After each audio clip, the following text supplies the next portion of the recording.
one of the co-chairs for the SBAP Technical. I'm very grateful for Rhonda Wright and her ability to be not only the OAQPS person, but also the SBAP liaison, who has been very helpful in finding presenters that will help enlighten us on information that will be beneficial to what we do. So she suggested Bob Lingard, who leads the Ozone Standards Implementation Program within the EPA OAQPS. He has focused on this effort since 2015.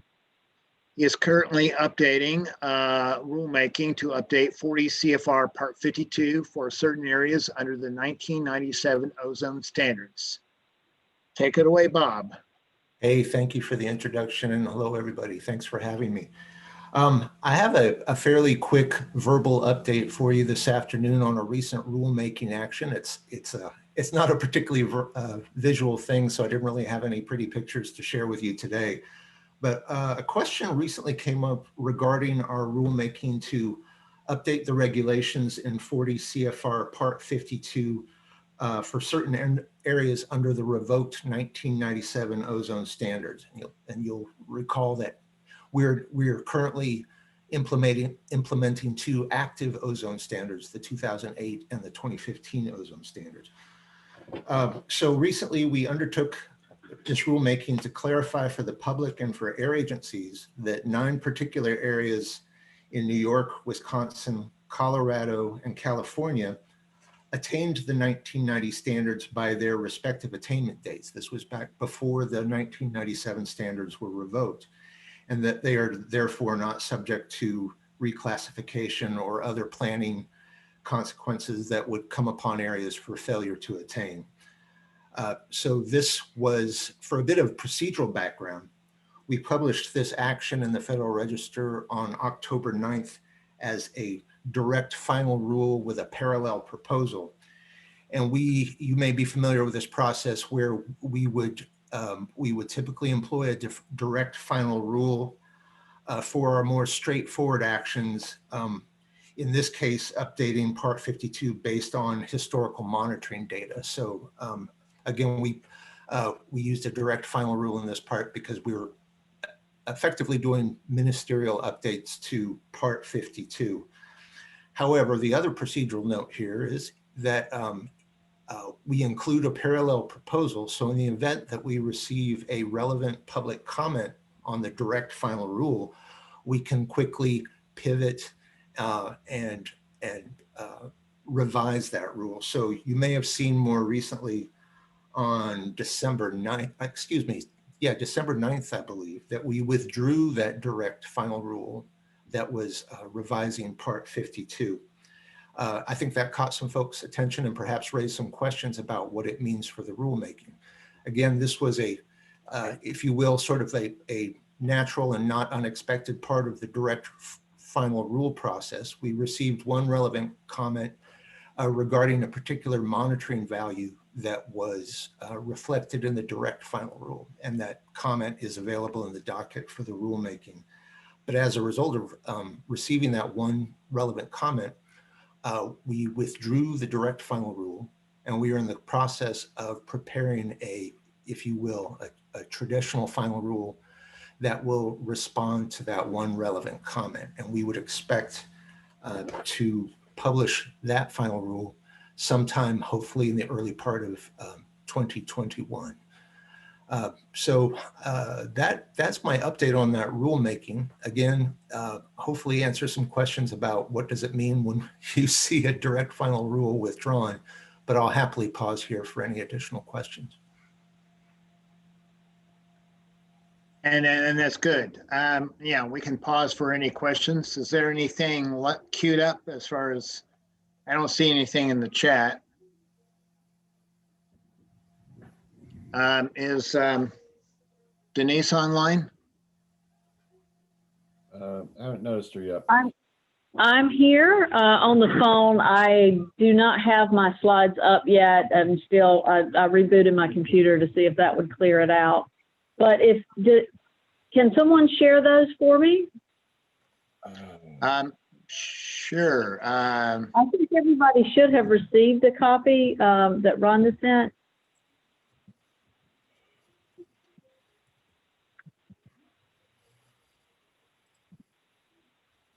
Give me a moment.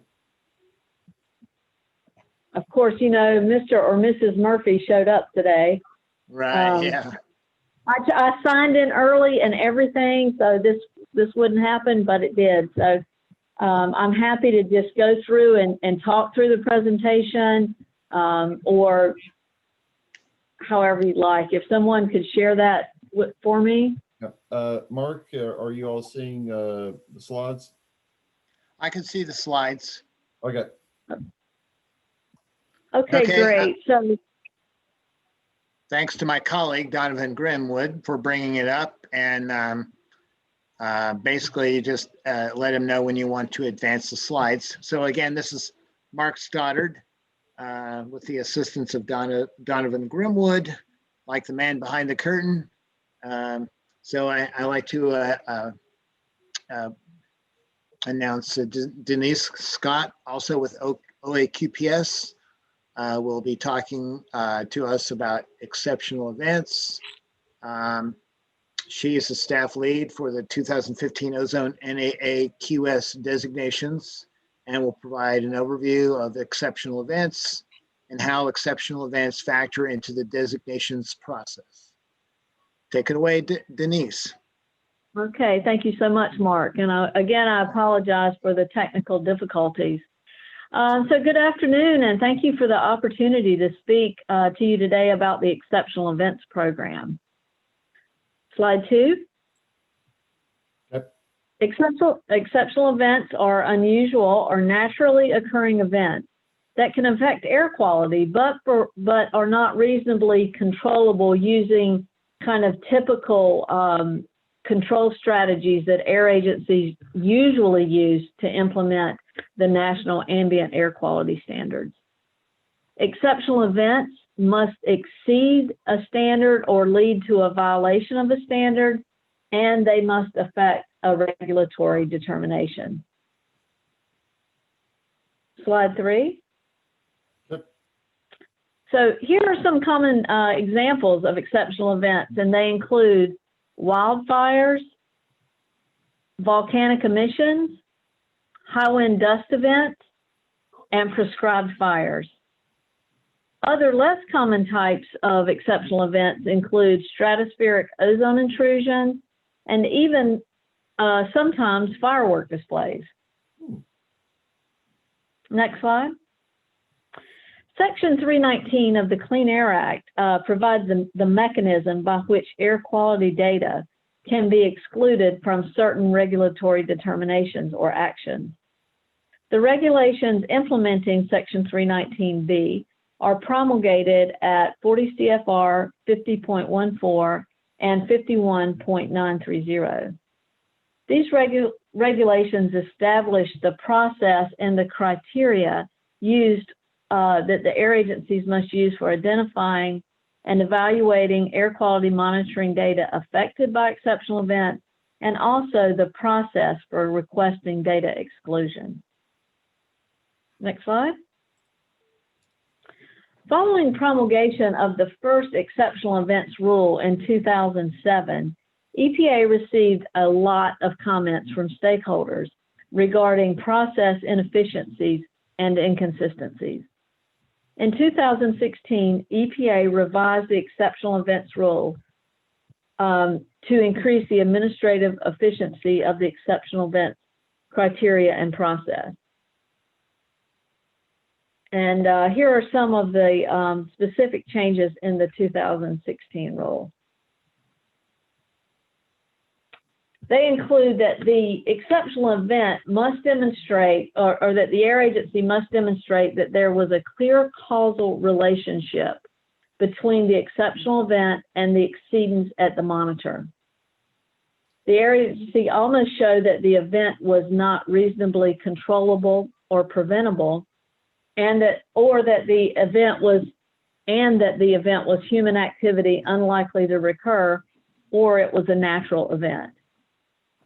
The exceptional events rule in 2016 also included specific and new wildfire language.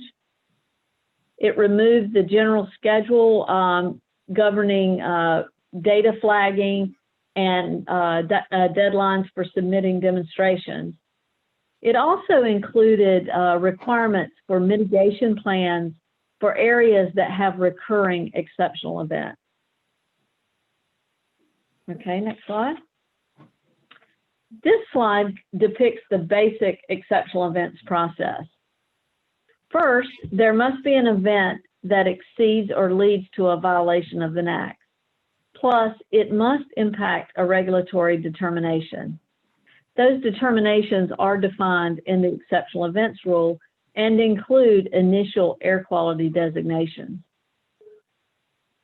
Data are flagged, well, the air agency will flag the data in AQS. And as you know, AQS is EPA's official ambient data collection system for regulatory monitors. The air agency will either select an R flag, which is a request exclusion flag. This R flag should be used only when there is regulatory significance. Otherwise, the air agency may select an I flag, which is an informational flag, and that's kind of like putting a marker down for looking at that data later. If air agencies submit a demonstration which has no regulatory significance, EPA places that demonstration on hold until regulatory significance is determined. So you have the event, and then the air agency will notify EPA and work with the EPA regional office to prepare and submit the demonstration. EPA will review the demonstration, and if we concur, the data will receive concurrence flags in AQS, and that data will be removed for purposes of specific regulatory determination. Next slide. So one of the new things that was in the exceptional events rule is a new requirement for initial notification process. This process helps with early engagement with EPA, and it helps to save time and resources for both the air agencies and for EPA. It will help the state determine regulatory significance, and it also will help right-size the demonstrations by working with the EPA staff to determine what the demonstration might need. Next slide. So these are the required components of an exceptional events demonstration. First of all, there has to be a narrative conceptual model. And this is the more qualitative part of the demonstration where it describes the event. It could be, you know, something that was in the media about a wildfire, for example, occurring. But it also would show how that event might have impacted an area. Next is a more technical part of the demonstration, and it's showing clear causal relationship. Again, it will be technical analyses that actually tie an event to the impact at a monitor. The demonstration must show that the event was not reasonably controllable or preventable, and that it was human activity unlikely to recur or was a natural event. The demonstration also must show the documentation that the required 30-day public comment process was followed. Next slide. EPA maintains a website with up-to-date rules, guidance, and documents and tools to help in the implementation of the exceptional events rule. Some of the implementation materials we have on our website are various guidance documents for wildfires, stratospheric ozone intrusion, and prescribed fires. We also have an alternate paths memo, which is on the website, and this helps air agencies with other ways, in addition to the exceptional events regulations for excluding data. We have a frequently asked questions document, which we do update frequently to address many of the program elements. So we are continually developing tools and templates, best practices. All of those can be found on our website. And one of the new things that we have and just rolled out, excuse me, this fall, was the Exceptional Events Submission and Tracking System. Links to that system can be found on the website. And this is our new electronic system for air agencies to submit demonstration and mitigation plans to EPA. Next slide. The Exceptional Events Program and the regulations can be used to exclude data, event data impacting air quality designations. What it would, with regards to the designations process, it would occur normally, and that the state would notify EPA of their intent to prepare the demonstration. And then if EPA concurs with the demonstration, the data would be excluded from the design value calculations used in the initial area designation. The 2016 Exceptional Events Rule contains specific guidelines for the timelines used in initial area designation, and those are found in Table 2 of the rule. The most recent round of designations were for the 2015 Ozone MAAQS, and the deadline for submitting exceptional event demonstrations for that was May 31st, 2017. So as I had mentioned earlier, the initial area designations are one of the regulatory determinations identified in the rule as it being allowed to exclude data if the demonstrations are concurred with. Next slide. So this concludes my presentation this afternoon, or the formal presentation, and I'm happy to try to answer any questions you might have.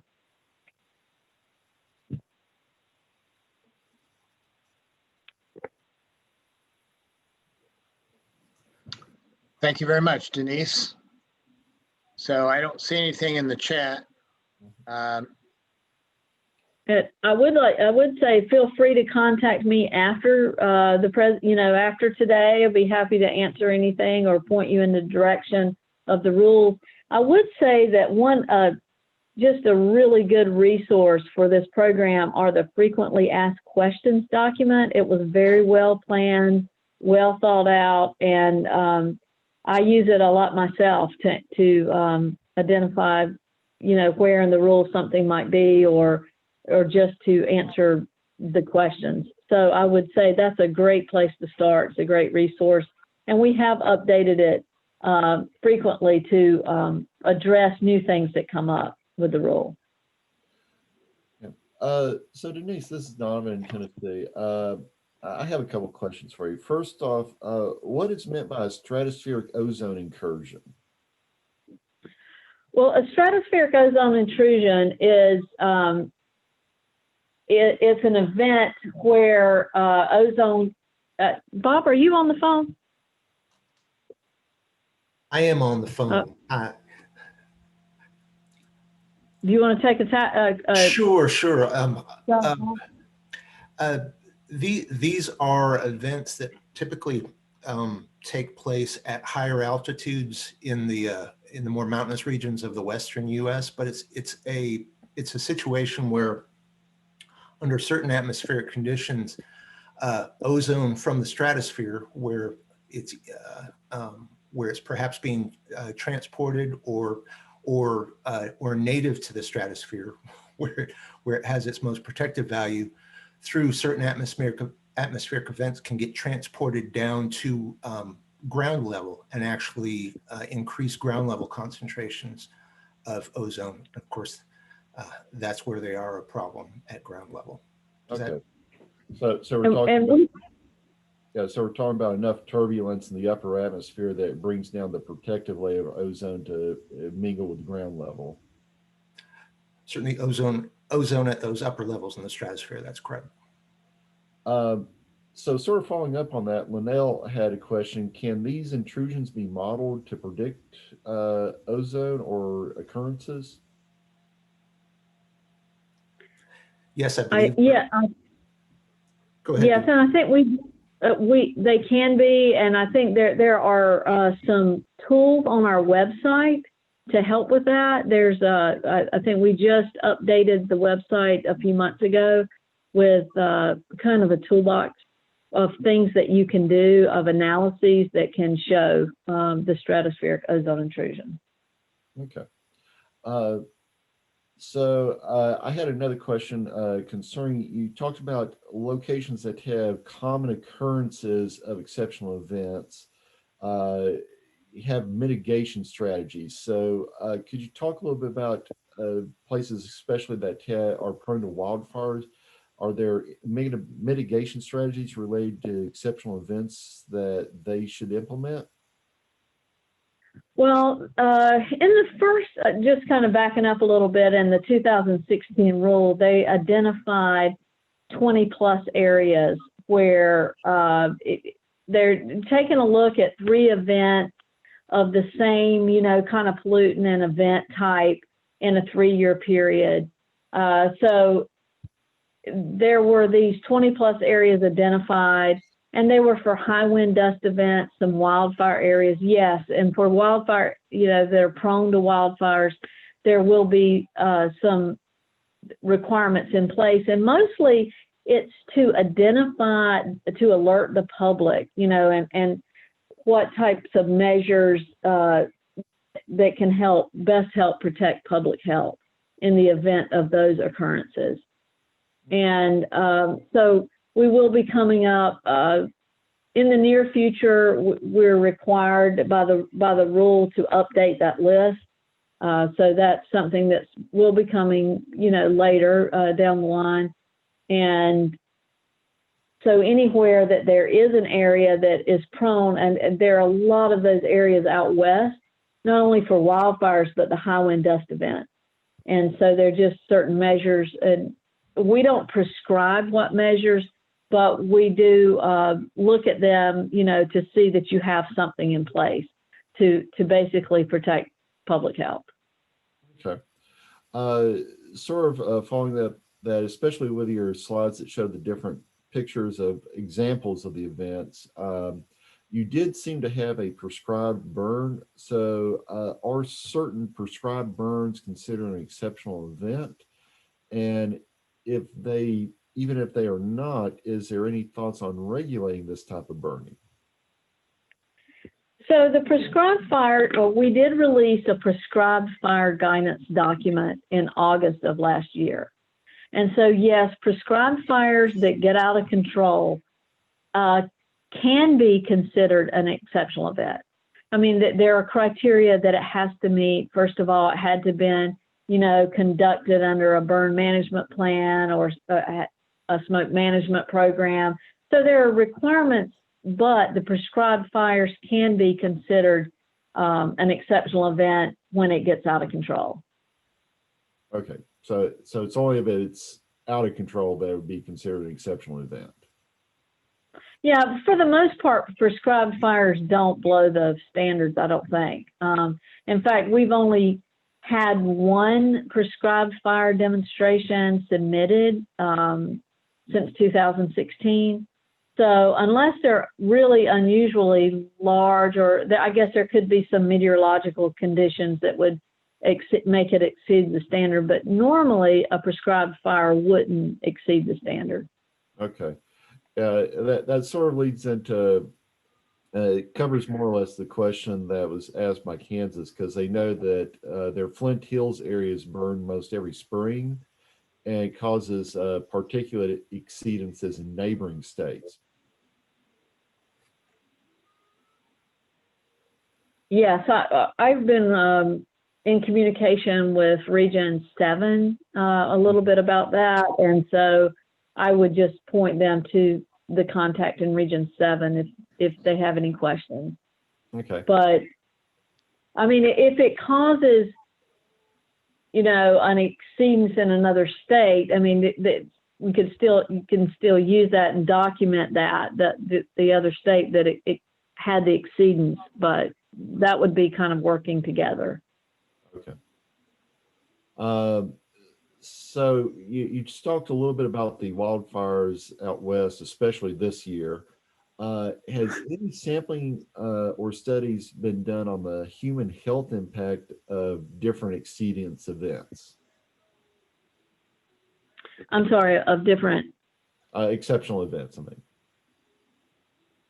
I am not aware. I'm sure there are studies being conducted, but I'm not sure there's any conclusive thing that yet, but from the 2020 wildfire season. I know it's been an incredible season. They've seen some of the highest numbers they've seen, you know, ever had, and recorded history for some of the areas. And there will be a lot of studies that come out with regard to this season. This is Mark Stoddard. I had someone ask me, could you provide an example of demonstrating a causal relationship? Okay, so for clear causal, some of the things that you might want to see, since we're on the wildfire topic, some of the things you might want to see are high split analyses. And if you take a look in the guidance documents on our website, we call out the analyses that help show clear causal relationship. And so maybe high split, satellite imagery, you know, showing smoke, the traveling of a smoke plume, things like that. Even some modeling might be used, but photochemical grid modeling. So there are lots of analyses that can be used specifically, but what you're trying to show is just that you had an event and the plume traveled to that monitor. And so any other things, historical analyses of what, you know, the values could have been in previous years. So you're looking at a lot of different types of things to show clear causal. And I would point you specifically to the guidance documents, because for each different type of event, you will obviously have different analyses to help show that relationship. So something that you had mentioned earlier, you said that potentially really large fireworks displays might cause an exceptional event, even though they would be human-made in some cases. Is this something that could be planned for ahead of time? It's like you're notifying people that, notifying EPA that we will have an exceptional event or a good chance of it based on that? Or are exceptional events looking at more widespread than just maybe one single downrange monitor? Well, it could be for one monitor, but I would say that, you know, normally the event, you would want to make sure there was an exceedance or a violation of the NAAQS before you notify EPA. You can give the region a heads up that there might be something coming. I would say that for the fireworks, it's especially and specifically called out in the regulations, but, you know, tied to cultural events like the 4th of July or the, you know, January 1st, or so those types of fireworks displays.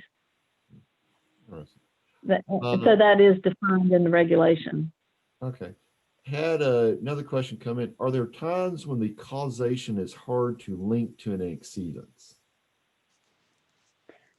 Yes, there are times when it is difficult to do that.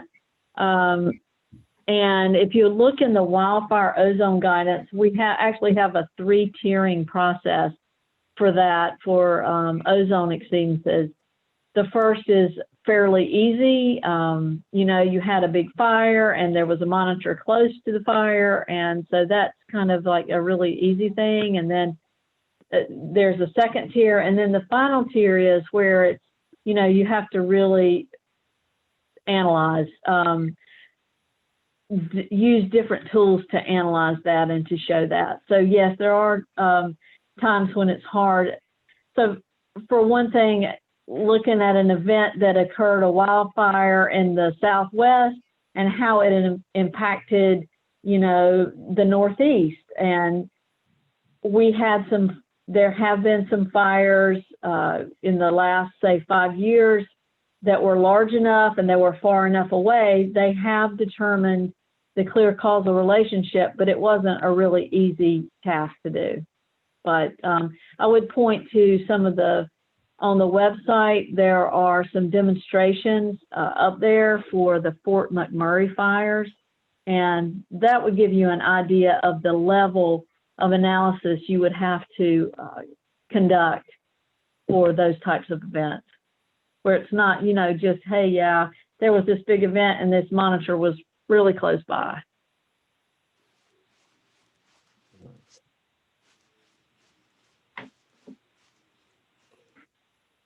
Okay, well, that's all the ones that are coming through right now. Anybody else out there have questions?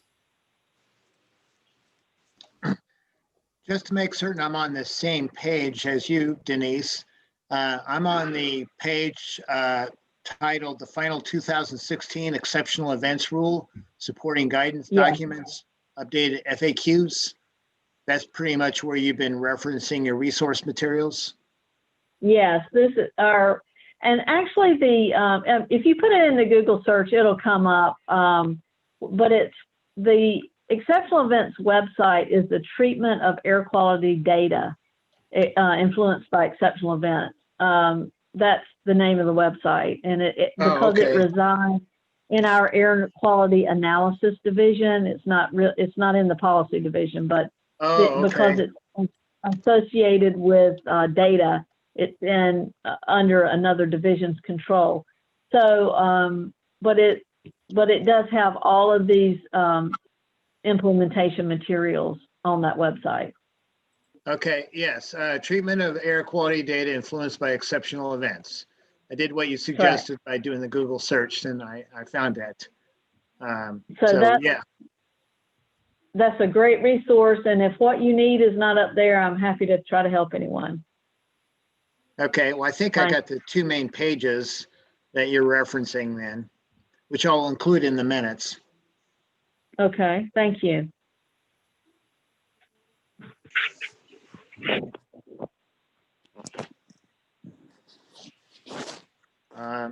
Any other questions? This is the time to ask.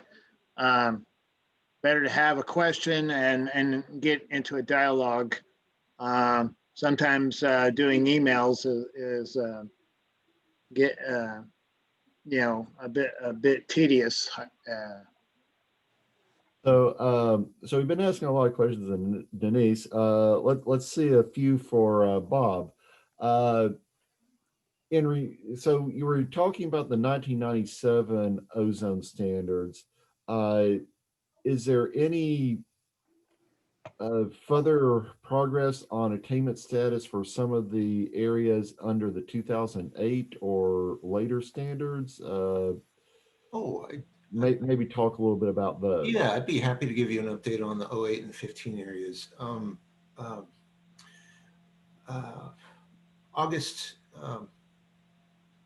August 3rd of 2020 was the due date for those 2008 areas that were classified moderate that were reclassified to serious for failure to attain. And as we have received some submissions from those, that's a comparatively short list of areas, mostly again in the New York, Midwest, and California. We are, however, approaching two important attainment dates for both 2008 and 2015 areas. The 2008 serious attainment date is July 20th of 2021, and the August 3rd, 2021 will be the attainment date for 2015 areas classified marginal. So we have a statutory obligation to perform those determinations of attainment. And in that same rulemaking, we would be reclassifying or bumping up any areas that failed to attain by their attainment dates and didn't qualify for a one-year attainment date extension. So 2021 is going to be a pretty active year with two determination actions in play. Under the Clean Air Act, we're required to finalize those determinations within 6 months of the attainment date. So we have those attainment dates in July and August of next year. Under statute, we would be required to finalize those determinations by early 2022, January, February. So that's definitely coming toward us pretty quickly. To tie in with Denise's presentation, obviously, well, those determinations for those 2021 attainment dates will be based on ozone monitoring data or 3-year design values for the period 2018 to 2020. And 2020 does appear like it was a active year for exceptional events. So we may see states submitting exceptional event demonstrations for particular areas, and those exceptional event demonstrations could affect whether they are determined to have attained by their attainment date or qualify for a one-year extension. So if that gets you an idea of how everything's sort of interconnected, 2021 is going to be a busy year in the determination. Any other questions? I don't know how fast that we're seeing changes in that, but with the lockdowns and everything going on from the pandemic response, there was significantly less travel potentially. At least I've heard that in certain areas. Has that been shown to have any impact so far on ozone numbers? It is something that our air quality, our modelers and our monitoring folks are actively analyzing right now. I think if I kind of a high level description is I don't think we've seen a consistent pattern with that, because in some points where you would expect personal vehicle mileage and travel to have reduced, we don't necessarily see a corresponding reduction in heavy vehicle or commercial vehicle travel. So, but we have received some questions about perhaps unexpectedly low monitoring values in some areas, but the exceptional events section of the Clean Air Act, again, doesn't address or is not a mechanism for addressing where we would see lower than expected values, but rather higher than expected values. But long answer short, yeah, it's something we're still analyzing and haven't really come out with a clear final picture on how that may or may not affect determinations, for example. Okay, excellent. I was just thinking back to a conversation I had with some Southwest states. So here's a question that came in. Do we see any ozone exceedances even during the lockdown or response that seem surprising?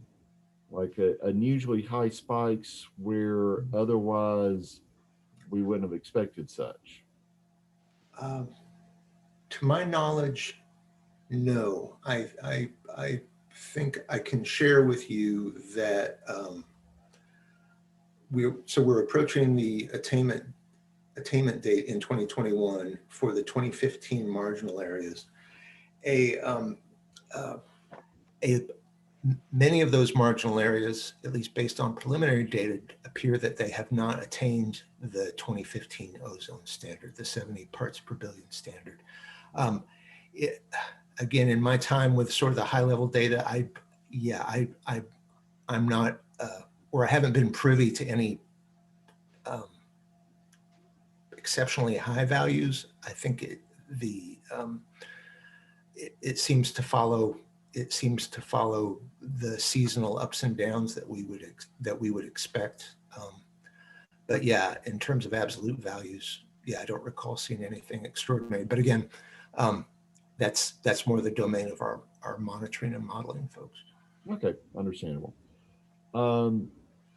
So for those states, especially those in the higher categories that have taken multiple mitigation steps, I'm sure in many cases they took earlier steps to try and avoid being in those.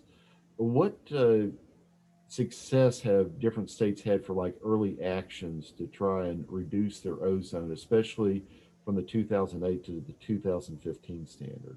Ooh, that would be really good. You're coming up with a very good agenda topic for your next month's call.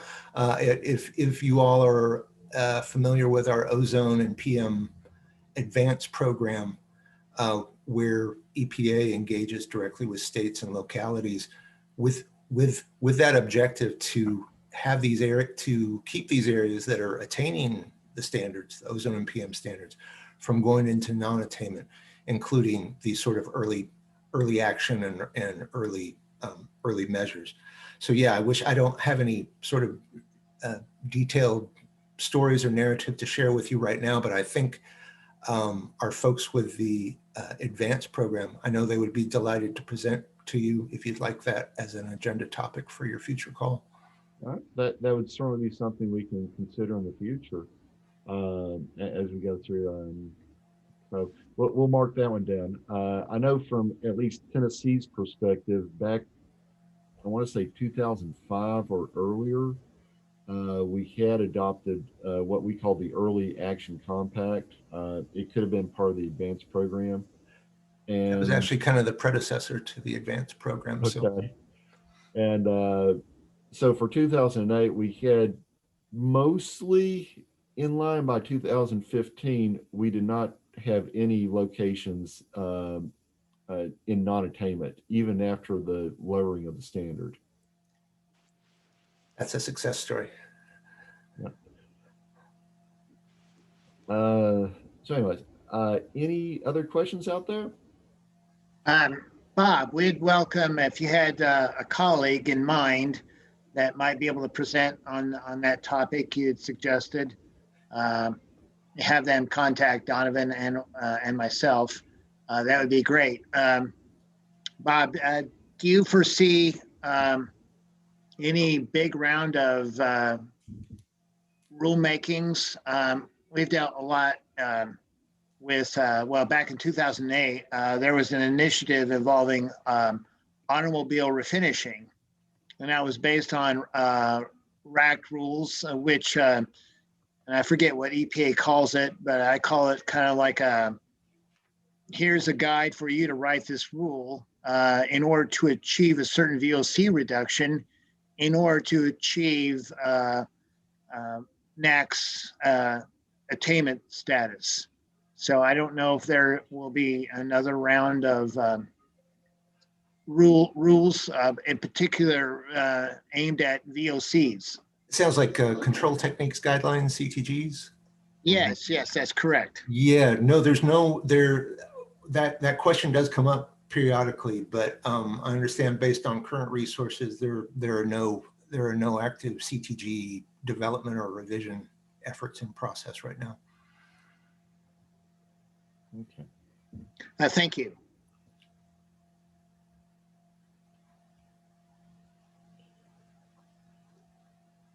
All right. If there are no further questions, I think we can. Oh, kind of one. I think I recall, Bob, you mentioned that I believe the moderate non-attainment areas are in New York, the state of New York, or maybe that's New York City, California, which may be Southern California, and the Midwest. I'm assuming that would be the Chicago area.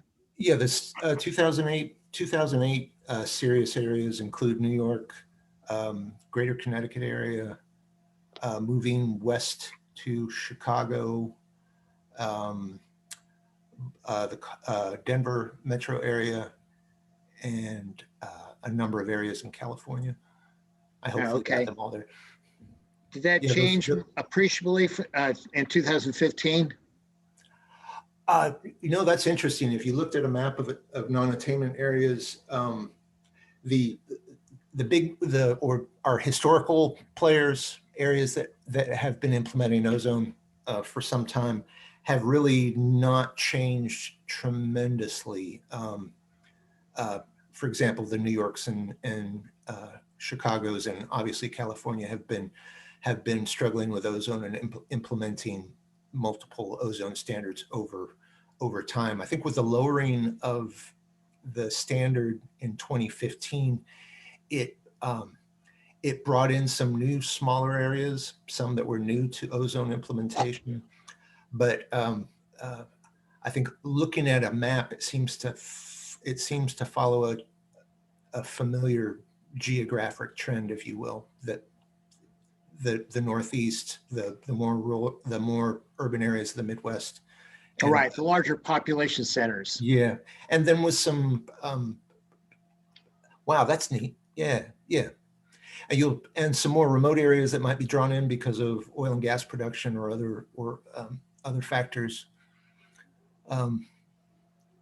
Yeah, if you were to compare that map to the 2008, this is the Green Book. Yeah, if you were to take a look at the same map for 2008, I think you'd see a similar sort of footprint. Oh, okay. Yeah. Thanks for that visual. That was excellent. You're welcome. Green Book's a good one.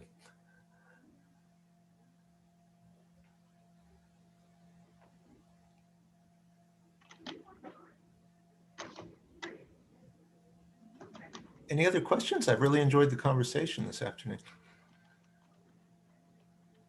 I'm not seeing on the chat, so we very much appreciate you and Denise for joining us, and thank you, Rhonda, for helping set this up. It's definitely been a very educational and enlightening discussion this evening. With that, we shall see you all again in January when we have a topic from the Hazardous Waste Generator Improvement Rule implementation with Mary Beth Sheridan and Kathy Lett from EPA discussing that, hopefully. And I hope you all have a happy holiday season. And also, just a random note that hopefully you have clear skies next Monday, because that will be when the conjunction of Jupiter and Saturn form the Christmas star, which has not been seen for about 400 years. And you might even get some leftovers of the Geminids tonight. So, yep. Thank you for having us.